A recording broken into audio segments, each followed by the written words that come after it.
Hi, this is Carvi Rana from Logistics Insider, and with me is Mr. Milton De La Paz. He's Vice President, Airline Relations and Cargo Business Development at DFW Airport. Welcome to CCUB 2024. It's great to see you each year here with us.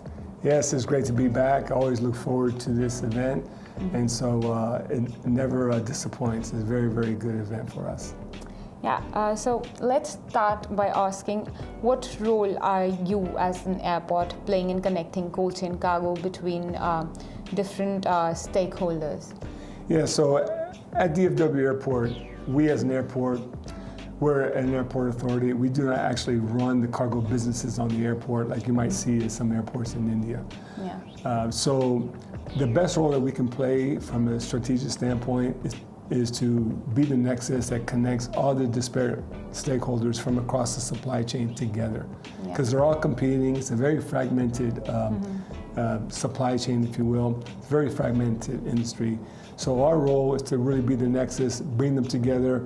And when we bring them together, we also include our Customs and Border Protection officials, our U.S. Department of Agriculture officials, and Food and Drug Administration, especially when there's pharmaceuticals involved. So bringing everybody together around the table to really discuss the issues, to make sure that we're meeting with compliance standards, make sure that we're really practicing best practices in terms of efficiency and safety on the air side of the cargo ramp. All these things are very, very critical for us. So as an airport that does not have a direct interest in running a business, we think that it's in everybody's best interest if we can bring them together. And we put the competition aside and come in to discuss real issues. And that's really the role that we play there. Yeah. Well, I think bringing everyone together on the same page is the key to actually any business running smoothly. So that's a great job done by DFW of collaborating and bringing everyone together. Milton, I was attending the conference and there's a lot of talk about sustainability, because I think now customers are also demanding it, and it has moved forward from being specific to one industry, whether it's an airport or airline, or it's a shipper or it's a forwarder. Everyone is working on sustainability. So I want to ask you, how are you at DFW Airport working on to reduce the carbon footprint? Great question, and I'm glad you asked that. And the reason is because we're the first airport in North America to be carbon neutral, and we're the largest carbon neutral airport in the world. So we take this very, very seriously, right? We take sustainability very, very seriously. At the COP26 conference in Glasgow, when the aviation industry at large pledged to be net zero emissions by 2050. DFW Airport pledged to be net zero emissions by 2030, 20 years ahead of the industry. So you can see we take this very, very serious. So one of the things that the airport has done is we joined the Federal Aviation Administration Sustainability Management Plan. And what this enables us to do is take our sustainability program to the next level. So it also gives us a way to set a roadmap to collaborate with our stakeholders. Because an airport can't do this alone. All the stakeholders that operate on the airport, airlines, cargo handlers, ground handlers, everybody across the airport needs to also have a stake in this. So it gives us that roadmap to collaborate across the enterprise with all these stakeholders. So when we talk about sustainability at the airport, we look at the 4 R's of the circular economy, right? It's just one aspect. It's not the whole thing. I'm not an expert in this field, but we look at the 4 R's of the circular economy. It's reduce, reuse, recycle, and remove. And on the cargo side, what we have done is we have offered our resources in our environmental affairs department to go and work with the stakeholders in the cargo business to remove all their plastics, cardboard, everything that is accumulated, and they don't maybe know how to dispose of it, right? In a proper way, in a sustainable way. So it takes material out of landfills. It reduces the imposition on landfills. So that's a big part that we do, and we do this free of charge. We go out there and we help them do that. A case in point right now that we're working on is one of our cargo handlers has a massive X-ray screening machine that screens full pallets. So it's quite large. It's about the size of a truck. It's old.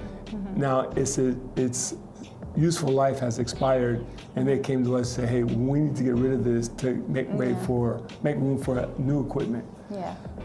And so the cost of removing it is like $16,000. It's no small thing, but cost aside, they just don't know how to do this because the machine itself contains some radioactive components, and they have to be disposed of in a proper way, right? So it doesn't contaminate soil and water and things like that. So again, this is where we work with our stakeholders to really be a good corporate citizen, to make sure we're using best sustainable practices across the enterprise, and really to help our stakeholders. So we take a balanced approach that our sustainability program, we want to protect the environment, we want to support our business partners, and we want to grow our business. Well, kudos to you for taking such effective efforts on this front, because sustainability is becoming the heart of every business. Coming to my final question, you have been a part of CCUB since years now.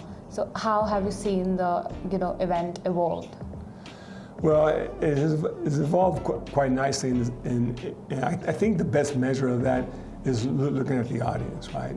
So what I like about this event is it gives you access to the big shippers of pharmaceuticals from India, and that it's hard to put a value on that, right? So even if I come here, if there's 20 shippers here, if I meet 2 or 3, that's pretty effective, right? The trip was worthwhile because you can have really in-depth conversations. It's not like these massive conferences where everybody's waiting in line to speak to someone, and then by the time they get to you, they probably don't really want to talk, right? So the audience is very good. The subject matter is good. I love the publication that's been put out this year as well. That's really a nice touch, and I think that it's evolving quite nicely. But to me, the big draw for me is having access and meeting with the with the shippers and some of the freight forwarders here from India. The good thing I like also about it on a personal and professional level is that they appreciate, like I think I'm the only airport here from North America, and they appreciate that I come all this way, and they do make time to talk to me and ask me questions, ask about the airport. So we get good exposure for the airport that otherwise we wouldn't get, right? And the fact that they acknowledge that, they know that, we're really serious as an airport in the cold chain sector, especially in pharma. That's really effective for us too, right? But yeah, having access in this kind of intimate setting, I say intimate because it's not one of those massive conferences where there's thousands of people. I think it's very good. The content is always fresh. Like one of the taglines, if you will, is that it's a thought leadership event, and I really believe that it is thought leadership. There's some great speakers here all the time, and so it's also a learning opportunity for me as well, see how things evolve. And of course I learn a lot about the Indian market, right? We know about the largest population in the world now, one of the biggest pharmaceutical producers in the world. Perishables is always big here. So all those things, you can't ignore a market so big. And of course, people here are lovely. They always treat me nice, and the food is great. So why wouldn't I come, right? Yeah. Well, thank you so much. We hope to see you again next year also at CCUB. And it was lovely speaking to you. Thank you, my pleasure. Thank you for your time. Thank you.